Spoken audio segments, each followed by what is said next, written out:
Okay, so pretty much I'm chilling in my car because there is a fucking demon in that home. No joke. Okay, so day one, right? My parents are gone and I'm like chilling at home by myself. So I go and I'm like, I'm hungry. Why not make a sandwich? So the way my kitchen, that person probably thinks I'm insane. So the way the kitchen is set up is it's the kitchen and then like a laundry room, but it's like a butler's pantry. So we have like our bread and soups and shit in there. So I go in there and I get my bread and I make my sandwich, a delicious roast beef, by the way. And then I finish eating and I go and put my plate up and then I go to put the bread up. And I have the light still turned on, but we have one of those like fan things like they have in bathrooms and shit. And then we have another AC thing like down at the end because it's really long.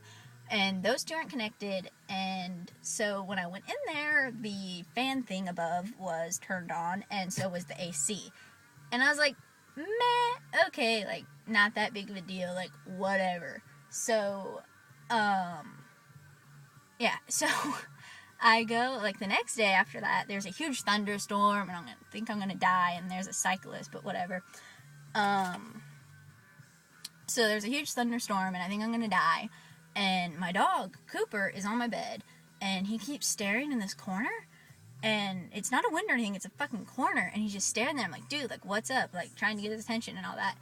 And he finally, I keep seeing things, anyway, and so he finally, like, jumps down, gets under my bed, and I have a box spring and then a mattress, and I feel him, like, romping around under there, and he won't go over into that corner. Like, I try to get him out of the corner, he, like, freaks the fuck out and, like, gets out of his collar and, like, runs away. Don't come back into my room. So I'm like, what the fuck?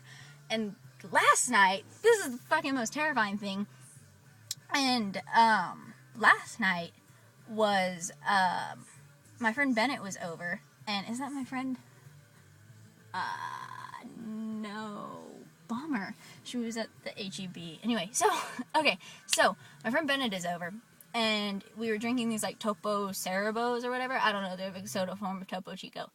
And mine that I had, they were empty, they were from the night before, I was just too lazy to throw them away.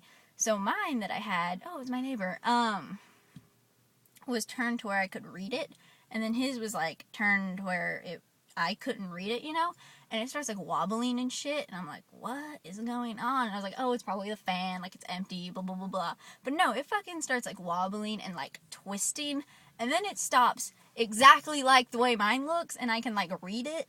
And I'm too terrified to, like, touch it, because I'm like, the ghost is totally gonna get all pissed off. And so, like, finally, after, like, 20 minutes, I casually, like, pick it up, like, like, how many calories are in this, blah, blah, blah, blah. And I put it back to where it's turned, and it starts, like, doing it again, and it twists around again. And, y'all, I'm gonna get possessed or some shit, because there is a fucking ghost in there. And I'm home alone. Like, it doesn't sound like a big deal, but I'm fucking home alone, and my dog can't do anything, and I can't see it because of its translucent qualities. So, I'm thinking about camping out in my car tonight, because I am too terrified. But, so, that's my story. I just felt like I needed to share it with somebody. So, I got this gummy bear in a Happy Meal one time, but that's not relevant. So, I don't know how to end these things. It's always awkward.